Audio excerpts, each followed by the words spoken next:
Hello everyone, this is Prachi Gupta and I welcome you all. Postman API testing tool series में आज हम authorisation discuss करेंगे। Authorisation क्या होता है, ऑथेंटिकेशन क्या होता है, ऑथराइजेशन और ऑथेंटिकेशन में क्या डिफरेंस होता है, पोस्टमैन टूल में हम ऑथराइजेशन कैसे करते हैं, बेसिक ऑथराइजेशन कैसे करते हैं, बेयरर टोकन ऑथराइजेशन हम कैसे करते हैं। इन सारी चीजों को हम डिटेल में समझेंगे, प्रैक्टिकली इंप्लीमेंट करके देखेंगे। इस सीरीज के पहले के वीडियोस अगर आपने नहीं देखे हैं तो उन्हें जरूर देखें और मुझे सपोर्ट करने के लिए चैनल को सब्सक्राइब करें और वीडियो को एंड तक देखें। आइए शुरू करते हैं आज का सेशन। पोस्टमैन में ऑथराइजेशन को समझने से पहले हम ये समझते हैं कि ऑथराइजेशन का मतलब क्या होता है।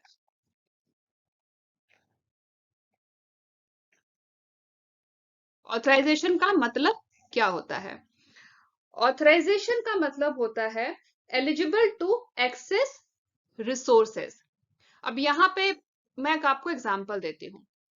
मेरे पास एक मोबाइल फोन है, ठीक है। उस मोबाइल फोन में मेरा और मेरी सिस्टर का, हम दोनों का फिंगरप्रिंट सेव्ड है। तो कहने का मतलब ये हुआ कि मैं और मेरी सिस्टर दोनों ही उस मोबाइल फोन को एक्सेस कर सकते हैं।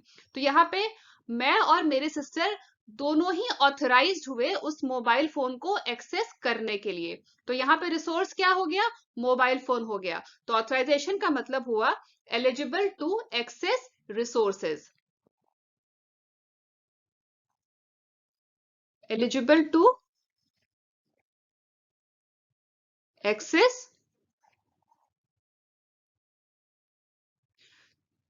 resources। अभी जो हमने एग्जांपल लिया था, रिसोर्स का मतलब हो गया वहां पे मोबाइल फोन, ठीक है। तो मोबाइल फोन का मतलब हो गया, सॉरी, ऑथराइजेशन का मतलब हो गया एलिजिबल टू एक्सेस रिसोर्सेज। तो आई होप आप लोगों को समझ आ गया होगा कि ऑथराइजेशन का क्या मतलब होता है। अब आगे बढ़ने से पहले मैं आप लोगों को एक चीज और बताना चाहूंगी कि एक टर्म और होता है ऑथेंटिकेशन। ये दोनों ही टर्म बहुत ही क्लोजली रिलेटेड है, लेकिन इन टर्म का मतलब थोड़ा थोड़ा डिफरेंट है। ये दोनों बिल्कुल एग्जैक्टली सेम टर्म नहीं है, क्लोजली रिलेटेड जरूर है, मगर इनका मतलब एग्जैक्टली सेम नहीं है। तो एक बार ये भी समझ लेते हैं कि ऑथराइजेशन और ऑथेंटिकेशन में क्या डिफरेंस होता है, ऑथेंटिकेशन का क्या मतलब होता है। तो मैं यहाँ पे राइट कर रही हूँ, ऑथराइजेशन वर्सेस ऑथेंटिकेशन। कई बार इंटरव्यूज में ऐसे क्वेश्चंस भी पूछे जाते हैं कि ऑथेंटिकेशन और ऑथराइजेशन में क्या डिफरेंस है, तो हमें ये पता होना चाहिए कि दोनों में डिफरेंस क्या है। तो ऑथेंटिकेशन का क्या मतलब होता है? Authentication is a process of presenting your credential to the system. अब हम किसी ऑफिस में जाते हैं, फॉर एग्जाम्पल हम हमारे ऑफिस में जाते हैं, तो हम ऑफिस में एंटर करने के पहले हमारा आई कार्ड शो करते हैं ना। ऑफिस में एंटर करने के पहले हमें आई कार्ड दिखाना पड़ता है। तो ये आई कार्ड क्या हो गया? ये हमारा क्रेडेंशियल हो गया। आई कार्ड क्या हो गया? हमारा क्रेडेंशियल हो गया। और ऑफिस क्या हो गया? ये सिस्टम हो गया। तो authentication is a process of presenting your credential to the system and system validating your credential. उसके बाद जो सिस्टम है वो आपका क्रेडेंशियल को वैलिडेट करता है और फिर डिसाइड करता है कि आप अंदर एंटर, ऑफिस प्रेमाइसेस में एंटर आप कर सकते हो या नहीं कर सकते हो, ठीक है। तो authentication is the process of presenting your credential and system validating your credential, ठीक है। और ऑथेंटिकेशन के बाद आता है फिर ऑथराइजेशन। अब ऑफिस में तो हम एंटर कर गए, ऑफिस में तो हम एंटर कर गए, हमारा ऑथेंटिकेशन हो गया, ठीक है। अब ऑफिस में एंटर करने के बाद हम किन किन रिसोर्सेस को एक्सेस कर सकते हैं, वो हो गया ऑथराइजेशन, कि हम किन किन रिसोर्सेस को एक्सेस करने के लिए हम ऑथराइज हैं। ऑफिस में एंटर करके हम हर रिसोर्स को तो एक्सेस नहीं कर सकते ना। ऑफिस में एंटर करने के बाद हम हर रिसोर्स को एक्सेस नहीं कर सकते, हमें हर रिसोर्स को एक्सेस करने की परमिशन नहीं है, हम एलिजिबल नहीं है हर रिसोर्स को एक्सेस करने के लिए। तो यहाँ पे आ जाता है ऑथराइजेशन। तो पहले होता है ऑथेंटिकेशन और फिर होता है ऑथराइजेशन, ठीक है। Authorization is a process of allowing your denying someone from accessing something. Authentication होने के बाद होगा ऑथराइजेशन, ठीक है। पहले ऑथेंटिकेशन हो गया कि आप ऑफिस में एंटर कर सकते हो या नहीं कर सकते हो। यहाँ मैंने ऑफिस का एग्जांपल लिया है। ऑफिस की जगह कोई भी सिस्टम हो सकता है, कंप्यूटर हो सकता है, मोबाइल हो सकता है, कोई भी सिस्टम हो सकता है, ठीक है। तो ऑथेंटिकेशन होता है पहले, ऑथेंटिकेशन के बाद आता है ऑथराइजेशन, ऑथेंटिकेशन के बाद हम किन किन किन रिसोर्सेज को एक्सेस करने के लिए एलिजिबल है, वहां पे आ जाता है टर्म ऑथराइजेशन कि हम ऑथराइज हैं या नहीं है रिसोर्सेज को एक्सेस करने के लिए। तो आई होप आप लोगों को यहाँ पे समझ आ गया होगा कि ऑथराइजेशन ऑथेंटिकेशन में क्या डिफरेंस है। तो ऑथेंटिकेशन का मतलब हो गया, मैं यहाँ पे राइट कर रही हूँ, ऑथेंटिकेशन का मतलब हो गया हु यू आर, आप कौन हो।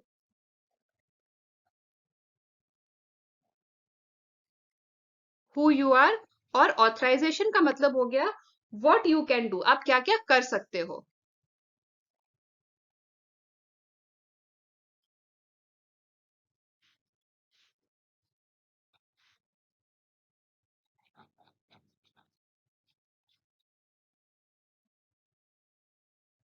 ठीक है, तो ये डिफरेंस होता है ऑथेंटिकेशन और ऑथराइजेशन में। अब हम समझते हैं कि ऑथराइजेशन हम पोस्टमैन में कैसे करते हैं। तो उसके लिए हम सबसे पहले पोस्टमैन टूल ओपन कर लेते हैं। पोस्टमैन टूल ओपन करने के लिए मेरे डेस्कटॉप पे ये आइकन है पोस्टमैन टूल का, मैंने इस पे राइट क्लिक किया एंड ओपन। आप डबल क्लिक करके भी ओपन कर सकते हैं। और ये पोस्टमैन टूल ओपन हो गया। ये हमारा वर्कस्पेस माय वर्कस्पेस जो हमने पहले के सेशंस में क्रिएट किया है, हम आज भी यही वर्कस्पेस यूज करेंगे। और ये सारे कलेक्शंस हमने पहले के सेशंस में क्रिएट किए हुए हैं। तो आज के सेशन के लिए हम एक नया कलेक्शन क्रिएट कर लेते हैं। एक प्रोजेक्ट में या फिर एक कंपनी के अंदर बहुत सारे एपीआईज होते हैं। अब जरूरी नहीं है कि यहाँ पे हर कोई हर किसी के पास सारी एपीआईज का एक्सेस हो। तो यहाँ क्या होता है कि कुछ ऑथराइज लोगों के पास ही सिक्योर्ड एपीआईज का एक्सेस होता है। तो यहाँ पे आ जाता है एपीआई ऑथराइजेशन। अब पोस्टमैन में हम एपीआई ऑथराइजेशन हम कैसे करेंगे, इसको समझते हैं। तो इसको समझने के लिए हम एक यूआरएल लेते हैं। ये यूआरएल हमने लिया है http://bin.org। ठीक है, इस यूआरएल को, इस वेबसाइट को हमने पहले भी यूज किया है एपीआई टेस्टिंग की प्रैक्टिस के लिए। इस यूआरएल को ओपन करने के बाद यहाँ पे कुछ ऑथराइजेशन मेथड्स हैं, तो मैंने इस पे क्लिक किया। अब यहाँ पे है एक बेसिक ऑथराइजेशन। ठीक है, तो हम स्टार्ट करते हैं बेसिक ऑथराइजेशन से। तो हम वापस चलते हैं टूल पे और इस यूआरएल को मैं कॉपी कर लेती हूँ, या फिर मैं ऐसा करती हूँ, मैं पहले इस बेसिक ऑथराइजेशन को इस पे क्लिक किया और यहाँ पे इसका मैं यूआरएल कॉपी कर लेती हूँ। इसको मैं कर रही हूँ यहाँ पे ट्राई इट आउट। और यहाँ पे इस एपीआई को एक्सेस करने के लिए हमें यूजर नेम और पासवर्ड देना है। ठीक है, यूजर नेम और पासवर्ड देना है। और क्या यूजर नेम और पासवर्ड देना है, मैं यहाँ पे एंटर कर देती हूँ। मैंने दे दिया प्राची, और पासवर्ड में कुछ भी दे देते हैं, मैंने दे दिया 123। ठीक है, और मैंने इसके एग्जीक्यूशन पे क्लिक किया एग्जीक्यूट करने के लिए। और यहाँ दे देती हूँ मैं प्राची, और यहाँ दे दिया 123। ये वेबसाइट सिर्फ प्रैक्टिस के लिए है। ठीक है, एपीआई टेस्टिंग की प्रैक्टिस के लिए है, ये डेमो वेबसाइट है। तो अब मुझे यहाँ पे एक यूआरएल रिक्वेस्ट यूआरएल यहाँ पे ये जनरेट हो गया। इस रिक्वेस्ट यूआरएल को मैंने कर लिया कॉपी, कंट्रोल सी, मैंने कर लिया इसको कॉपी। तो जब भी हम इस रिक्वेस्ट यूआरएल पे गेट रिक्वेस्ट सेंड करेंगे, ठीक है, हम इस पे गेट रिक्वेस्ट सेंड करेंगे, तो ये क्या करेगा, ये यूजर नेम और पासवर्ड के लिए प्रॉम्प्ट करेगा। ठीक है, जब हम यूजर नेम और पासवर्ड जब हम इसको प्रोवाइड करेंगे, तभी हमें इस एपीआई का एक्सेस हो पाएगा। ठीक है, तभी हमारा ऑथराइजेशन कंप्लीट हो जाएगा, कंप्लीट हो पाएगा। तो ये हो गया बेसिक ऑथराइजेशन, जिसमें हमें यूजर नेम और पासवर्ड सप्लाई करना है। ठीक है, तो ये यूआरएल मैंने यहाँ से कर लिया है कॉपी। और इसके रिस्पॉन्स में हमें क्या मिलेगा, इसके रिस्पॉन्स में हमें रिस्पॉन्स कोड मिलेगा 200, और ये रिस्पॉन्स बॉडी भी हमें मिलेगी, और ये रिस्पॉन्स हेडर मिलेगा। ठीक है, तो अब हम इस रिक्वेस्ट यूआरएल पे एक गेट रिक्वेस्ट सेंड करके देखते हैं, और फिर इसमें हम बेसिक ऑथराइजेशन भी करेंगे। तो वापस चलते हैं हमारे टूल में, और आज के सेशन के लिए हम एक नया कलेक्शन क्रिएट कर लेते हैं माई वर्क स्पेस में ही। तो कलेक्शन क्रिएट करने के लिए मैंने इस प्लस साइन पे क्लिक किया, क्रिएट न्यू कलेक्शन, और यहाँ दे देते हैं कलेक्शन का नाम, मैंने दे दिया सेशन 12, क्योंकि आज हमारा 12th सेशन है। और मैंने एंटर पे क्लिक कर दिया, एंटर प्रेस कर दिया। अब इसमें हम एक एचटीटीपी रिक्वेस्ट क्रिएट कर लेते हैं। उसके लिए मैंने यहाँ पे क्लिक किया ऐड अ रिक्वेस्ट पे, और यहाँ दे देते हैं रिक्वेस्ट का नाम, मैंने दे दिया बेसिक ऑथ। बेसिक ऑथराइजेशन के लिए मैंने यहाँ पे दे दिया बेसिक ऑथ। ठीक है, अभी जो हमने एक यूआरएल कॉपी किया था एचटीटीपी बिन से, वो मैंने यहाँ पे पेस्ट कर दिया।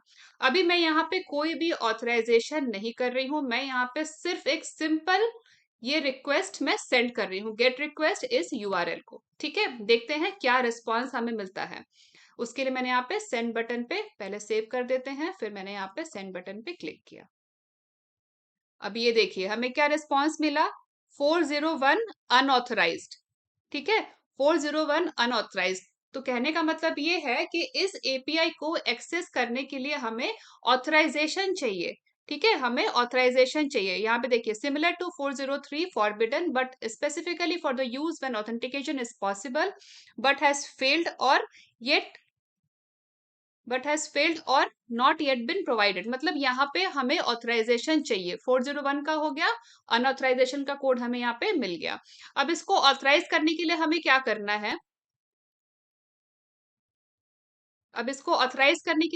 करना है, यहाँ पे पैरम टैब के बाद यहाँ पे ऑथराइजेशन टैब है, मैंने इस पे क्लिक किया। उसके बाद टाइप ऑफ ऑथराइजेशन, यहाँ पे बहुत सारे डिफरेंट टाइप्स ऑफ ऑथराइजेशन है। ठीक है, लेकिन अभी हम पहले बेसिक ऑथराइजेशन देखते हैं। तो यहाँ पे मैंने सेलेक्ट किया बेसिक ऑथराइजेशन। अभी किस टाइप का ऑथराइजेशन है, क्या यूजर नेम है, क्या पासवर्ड आपको प्रोवाइड करना है, ये सारा आपको डेवलपर देगा। ठीक है, उसके लिए आपको चिंता करने की जरूरत नहीं है। अभी मुझे पता है कि ये बेसिक ऑथराइजेशन है, इसीलिए मैंने यहाँ पे बेसिक ऑथराइजेशन पे क्लिक कर दिया, सेलेक्ट कर लिया। ठीक है, अब यहाँ पे हमें देना है यूजर नेम और पासवर्ड। ठीक है, मैं ये पहले से मैंने यहाँ पे कुछ सेव किया हुआ था, मैं इसको रिमूव कर देती हूँ। तो आपको इस तरीके का विंडो ओपन हो जाएगा, टैब ओपन हो जाएगा, जहां आपको यूजर नेम और पासवर्ड देना है। अब यूजर नेम और पासवर्ड भी आपको डेवलपर बताएगा कि क्या यूजर नेम और पासवर्ड आपको देना है ऑथराइजेशन के लिए। तो मुझे पता है कि यहाँ पे यूजर नेम मेरा है प्राची और पासवर्ड मैंने दिया था 123, वो मैंने यहाँ पे डाल दिया। आप शो करने के लिए शो पासवर्ड भी कर सकते हो। अब इसके बाद मैं क्या करूंगी, मैंने इसको सेव कर दिया। अब हम विद दिस बेसिक ऑथराइजेशन हम इस यूआरएल पे गेट रिक्वेस्ट हम सेंड करेंगे। अब देखते हैं हमें रिस्पॉन्स क्या मिलता है। तो मैंने सेंड बटन पे क्लिक कर दिया और ये देखिए, अब चूंकि हमने यहाँ पे बेसिक ऑथराइजेशन कंप्लीट कर लिया है, हमने जो भी यूजर नेम है और पासवर्ड है हमने यहाँ पे प्रोवाइड किया है यूआरएल के साथ, तो हमें यहाँ पे रिस्पॉन्स कोड बिल्कुल करेक्ट मिला है 200। Okay, successful response code. और हमें ये यहाँ पे रिस्पॉन्स बॉडी भी मिली है जिसमें यूजर नेम यहाँ पे मेंशन है और ऑथेंटिकेटेड की वैल्यू यहाँ पे आ रही है ट्रू। यही था ना हमारा एक्सपेक्टेड बॉडी। वापस चलते हैं यूआरएल पे, ये देखिए ऑथेंटिकेटेड ट्रू, और जो भी यूजर नेम सप्लाई किया था वो यूजर नेम भी यहाँ पे डिस्प्ले हो रहा है। तो ये होता है बेसिक ऑथराइजेशन, जिसमें हमें यूजर नेम और पासवर्ड सप्लाई करना होता है, और इस तरीके से हम पोस्टमैन में बेसिक ऑथराइजेशन करते हैं। तो बेसिक ऑथेंटिकेशन में क्या होता है, हमें वेरीफाइड यूजर नेम और पासवर्ड देना होता है, जैसा कि हमने यहाँ पे दिया यूजर नेम प्राची और पासवर्ड 123। अब एक और एग्जांपल लेते हैं बेसिक ऑथेंटिकेशन का। उसके लिए हम यहाँ पे एक और एचटीटीपी रिक्वेस्ट क्रिएट करते हैं। सेशन 12 कलेक्शन के अंदर ही रिक्वेस्ट क्रिएट करने के लिए मैंने यहाँ पे प्लस साइन है ना, इस पे क्लिक किया और यहाँ दे देते हैं रिक्वेस्ट का नाम। यहाँ पे रिक्वेस्ट का नाम जब हम सेव करेंगे हम तब दे देंगे, यहाँ पे हम दे देते हैं यूआरएल। तो यहाँ पे मैं एक यूआरएल एंटर कर रही हूँ, postman-eco.com/basic-auth। ठीक है, अब यहाँ पे इस यूआरएल को भी एक्सेस करने के लिए हमें ऑथराइजेशन चाहिए, बेसिक ऑथराइजेशन चाहिए, मतलब कि यूजर नेम और पासवर्ड प्रोवाइड करना है, वेरीफाइड यूजर नेम और पासवर्ड प्रोवाइड करना है। तो मैं यहाँ पे एक बार सेव बटन पे क्लिक करती हूँ और इसको हमें सेव करना है कौन से कलेक्शन में, सेशन 12 में। तो मैंने यहाँ से कलेक्शन का नाम सेशन 12 सेलेक्ट कर लिया और रिक्वेस्ट का नाम यहाँ पे दे देती हूँ बेसिक ऑथ 2। ठीक है, और इसको मैंने कर दिया सेव। तो मैं एक गेट रिक्वेस्ट सेंड कर रही हूँ इस यूआरएल पे। ठीक है, तो अभी हमने यहाँ पे कोई ऑथराइजेशन यूज नहीं किया है, सिंपल मैं यहाँ पे इसको सेंड करती हूँ और हमें देखो यहाँ पे मिल गया ना एरर 401 अनऑथराइज। तो कहने का मतलब ये कि यहाँ पे हमें एक बेसिक ऑथराइजेशन चाहिए, हमें एक वेरीफाइड यूजर नेम और पासवर्ड प्रोवाइड करना है। तो मैंने ऑथराइजेशन टैब पे क्लिक किया, फिर इनहेरिट पे यहाँ पे टाइप पे क्लिक किया। यहाँ पे हमें टाइप सेलेक्ट करना है कि किस टाइप का आपको ऑथराइजेशन चाहिए। तो मुझे चाहिए बेसिक ऑथराइजेशन, और यहाँ पे मुझे देना है यूजर नेम और पासवर्ड। तो यूजर नेम दे दिया मैंने पोस्टमैन, और यहाँ पे पासवर्ड दे देती हूँ पासवर्ड। ठीक है, शो पासवर्ड पे क्लिक किया मैंने। अब मैं यहाँ पे इसको सेंड करती हूँ।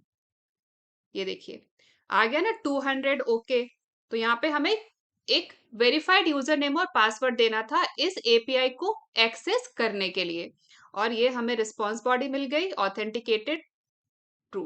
तो जरूरी नहीं है कि रिस्पॉन्स बॉडी आपको हमेशा ऐसे ही मिलेगी, वो डिपेंड करता है कि किस टाइप का एपीआई है, किस तरीके से उसको प्रोग्राम किया गया है। ठीक है, तो ये होता है बेसिक ऑथराइजेशन, जिसमें हमें एपीआई को एक्सेस करने के लिए हमें वेरीफाइड यूजर नेम और पासवर्ड देना होता है। तो हमने यहाँ पे 2 एग्जांपल्स देख लिए। नेक्स्ट जो कॉमन ऑथराइजेशन टाइप है वो है बियरर टोकन। बियरर टोकन में क्या होता है, एपीआई को एक्सेस करने के लिए, जो भी रिक्वेस्टेड एपीआई है उसको एक्सेस करने के लिए हमें एक एक्सेस की प्रोवाइड करना होता है, जिसको हम टोकन कहते हैं। हम जब भी वेरीफाइड टोकन हम एंटर करेंगे तो हमें एपीआई का एक्सेस मिल जाएगा। इसको हम एक एग्जांपल से समझते हैं।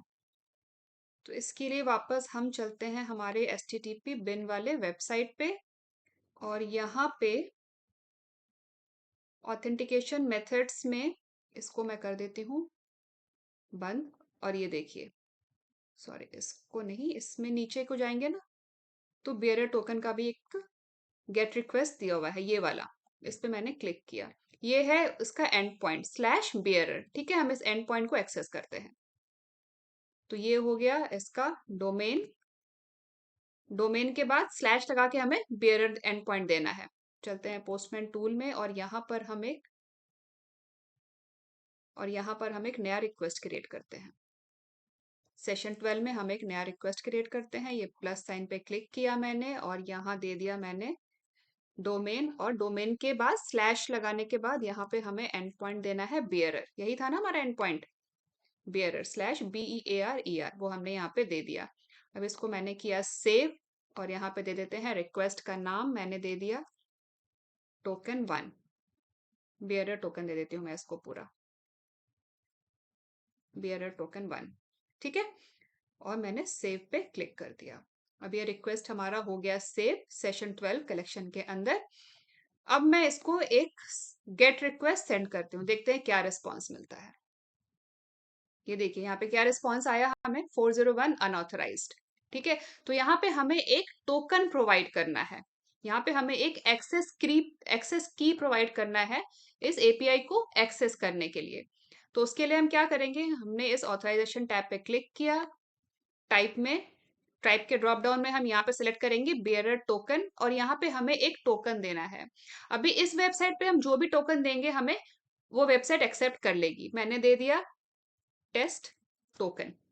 ठीक है, आप कोई भी टोकन देंगे ना, अभी चूंकि ये सिर्फ एपीआई टेस्टिंग के लिए है, ये डेमो वेबसाइट है, तो यहाँ पे हम जो भी टोकन देंगे, जो भी एक्सेस की देंगे, वो वेबसाइट एक्सेप्ट कर लेगी। तो मैंने टेस्ट टोकन दे दिया, और मैंने यहाँ पे सेंड बटन पे क्लिक किया एपीआई रिक्वेस्ट सेंड करने के लिए। अब ये देखिए हमें एपीआई का एक्सेस मिल गया, हमें रिस्पॉन्स कोड मिला ना 200, which is for successful. API का रिक्वेस्ट सक्सेसफुली वहां प्रोसेस हो गया, हमने सक्सेसफुली एपीआई रिक्वेस्ट सेंड कर दिया। और ये देखिए यहाँ पे आ गया ना ऑथेंटिकेटेड ट्रू, और जो टोकन में हमने वैल्यू प्रोवाइड की थी एज ए की, वो यहाँ पे आ गई। तो ये होता है बियरर टोकन, जिसमें हमें एपीआई को एक्सेस करने के लिए हमें ऑथराइजेशन के लिए एक की प्रोवाइड करना होता है, एक टोकन प्रोवाइड करना होता है। बियरर टोकन को और अच्छे से समझने के लिए हम एक और एग्जांपल लेते हैं। उसके लिए हम एक और यूआरएल लेते हैं, gores.co.in। इस यूआरएल को जब आप ओपन करेंगे तो आपको ये पेज डिस्प्ले होगा। इस पेज पे हम एपीआई की प्रैक्टिस के लिए, बियरर टोकन की प्रैक्टिस के लिए, उसके डेमोन्स्ट्रेशन के लिए हम एक पोस्ट मैसेज सेंड करेंगे। सेंड करेंगे इस एंड पॉइंट पे यूजर को क्रिएट करने के लिए, एक नया यूजर क्रिएट करने के लिए हम एक न्यू यूजर क्रिएट करने के लिए हम एक पोस्ट मैसेज सेंड करेंगे इस एंड पॉइंट पे। ठीक है, तो हम ऐसा करते हैं, पहले हम डोमेन को कॉपी कर लेते हैं, फिर उसके बाद हम एंड पॉइंट भी उसमें ऐड कर देंगे। तो वापस चलते हैं पोस्टमैन टूल में, और यहाँ पे हम एक नया रिक्वेस्ट क्रिएट करते हैं प्लस, और यहाँ पे मैसेज टाइप हो जाएगा हमारा पोस्ट, और यहाँ पे यूआरएल में हमने पहले पेस्ट कर दिया डोमेन। अब इसके बाद हम एंड पॉइंट भी कॉपी कर लेते हैं। तो ये रहा हमारा एंड पॉइंट, ये हमने कॉपी कर लिया, इसको मैंने कर दिया यहाँ पे पेस्ट। अब चूंकि हम पोस्ट मैसेज सेंड कर रहे हैं तो हमें यहाँ पे रिक्वेस्ट बॉडी भी चाहिए, क्योंकि पोस्ट मैसेज इंफॉर्मेशन को क्रिएट करता है सर्वर साइड पे। तो क्या इंफॉर्मेशन हमें सर्वर साइड पे क्रिएट करना है वो हमें रिक्वेस्ट बॉडी में यहाँ पे सेंड करना होगा। तो यहाँ पे जो टैब्स देख रहे हैं ना, पे पैरम, ऑथराइजेशन, हेडर, बॉडी, तो इस बॉडी पे मैंने क्लिक किया और यहाँ पे हमें एंटर करना है रिक्वेस्ट बॉडी। तो हमारा जो रिक्वेस्ट बॉडी है वो जेएसएन डेटा टाइप का है, जेएसएन टाइप का रिक्वेस्ट बॉडी है। तो उसके लिए मैंने यहाँ पे सेलेक्ट कर लिया रॉ और यहाँ पे टाइप हमने सेलेक्ट कर लिया जेएसएन। अब यहाँ पे रिक्वेस्ट बॉडी जो सेंड करना है मैंने ऑलरेडी यहाँ पे कॉपी किया हुआ है, मैंने क्रिएट किया हुआ है रिक्वेस्ट बॉडी। मैं इसको यहाँ से कॉपी कर रही हूँ और इसको हम पोस्टमैन के बॉडी में यहाँ पे रिक्वेस्ट बॉडी में यहाँ पे हमने पेस्ट कर दिया। ठीक है। अब अभी तक हमने इसमें कोई भी ऑथराइजेशन ऐड नहीं किया है। ठीक है, अभी तक हमने किसी भी टाइप का ऑथराइजेशन इसमें ऐड नहीं किया है। हमने सिंपली एक पोस्ट मैसेज क्रिएट किया है और हम इस एंड पॉइंट को हम एक पोस्ट मैसेज सेंड कर रहे हैं यूजर को क्रिएट करने के लिए विदाउट ऑथराइजेशन। ठीक है, अब मैं इसको सेव कर लेती हूँ और यहाँ पे दे देते हैं हम रिक्वेस्ट का नाम, मैंने दे दिया बियरर टोकन 2 और इसको सेशन 12 कलेक्शन में ही सेव कर दिया। ठीक है, अब हम सेंड बटन पे प्रेस करते हैं रिक्वेस्ट को सर्वर पे सेंड करने के लिए। तो ये देखिए हमें यहाँ पे क्या रिस्पांस मिला, 401 अनऑथराइज्ड। इसका मतलब हमें इसके साथ कोई क्रेडेंशियल ऐड करना है। ठीक है, कोई क्रेडेंशियल हमें इस रिक्वेस्ट के साथ सेंड करना है, तभी हमें एपीआई का एक्सेस हो पाएगा। तो हमें पता है कि इसमें हमें बियरर टोकन सेंड करना है, एक्सेस की सेंड करना है। तो यहाँ पे ऑथराइजेशन टैब में मैं सेलेक्ट कर लेती हूँ बियरर टोकन। ठीक है, और हमें यहाँ पे प्रोवाइड करना है टोकन। मैंने ऑलरेडी टोकन क्रिएट किया हुआ है, आप लोग टोकन कैसे क्रिएट करेंगे मैं बताती हूँ। अभी यहाँ पे जब आप ये वेबसाइट को ओपन करेंगे तो यहाँ पे आपके पास लॉगिन ऑप्शन आएगा। इस लॉगिन ऑप्शन पे आप क्लिक करेंगे ना, तो यहाँ पे आपको इसमें लॉगिन करना पड़ेगा आपके सोशल अकाउंट से। गिटहब, गूगल, माइक्रोसॉफ्ट जो भी आपके पास है आप उसको यूज करके आप लॉगिन कर लीजिए इसमें, और फिर आपको एक टोकन जनरेट होगा। तो वो जो टोकन जनरेट होगा आप उसी टोकन को यूज करेंगे एपीआई को एक्सेस करने के लिए। ठीक है, तो मैंने ऑलरेडी यहाँ पे टोकन जनरेट करके एंटर कर दिया है। अब मैं यहाँ से दोबारा से सेंड करती हूँ मैसेज को। ठीक है, तो यहाँ पे मैंने सेंड बटन पे क्लिक किया और अब ये देखिए यहाँ पे आ रहा है अनप्रोसेस्ड एंटिटी। शायद ऑलरेडी मैंने पहले से इस पे कुछ हम वैल्यूज को चेंज कर देते हैं, शायद मैंने पहले से इस इंफॉर्मेशन को क्रिएट किया हुआ है। तो मैं यहाँ पे कोड स्टूडियो 1 कर देती हूँ और यहाँ पे ईमेल पे भी मैं code1@gmail.com कर देती हूँ। ठीक है, और मैंने यहाँ पे फिर से सेंड बटन पे क्लिक किया। तो ये देखिए, तो पहले चूंकि हुआ ये था कि ऑलरेडी ये इन्फॉर्मेशन सर्वर पे क्रिएटेड थी, शायद इसलिए मुझे वो मैसेज आ रहा था। अभी मैंने यहाँ पे थोड़ा सा मॉडिफिकेशन कर दिया है इसके रिक्वेस्ट बॉडी में, इस इंफॉर्मेशन में। तो ये देखिए हमें रिस्पांस बिल्कुल करेक्ट मिला है। यहाँ पे 201 सक्सेसफुली क्रिएटेड का हमें रिस्पांस कोड मिला है और ये रहा इसका रिस्पांस बॉडी। ये हमें यूनिक आईडी ऑटोमेटिकली जनरेट होके मिला है और जो भी हमने इन्फॉर्मेशन यहाँ पे सेंड किया था वो सारा इन्फॉर्मेशन भी हमें यहाँ पे एज ए रिस्पांस बॉडी में मिल गया है। तो इस तरीके से हम बियरर टोकन को हम यूज करते हैं ऑथराइजेशन के लिए। तो आज के सेशन में हमने डिस्कस किया कि ऑथराइजेशन क्या होता है और पोस्टमैन टूल में हम किस तरीके से बेसिक ऑथराइजेशन करते हैं और बेयरर टोकन ऑथराइजेशन करते हैं। तो आई होप आप लोगों को समझ आ गया होगा। तो आज के सेशन में बस इतना ही, मिलते हैं नेक्स्ट सेशन में नए टॉपिक के साथ। अगर आप लोगों को वीडियो पसंद आया हो तो वीडियो को लाइक करें, ज्यादा से ज्यादा शेयर करें, चैनल को सब्सक्राइब करें और बेल आइकन दबाना ना भूलें। Thanks for watching.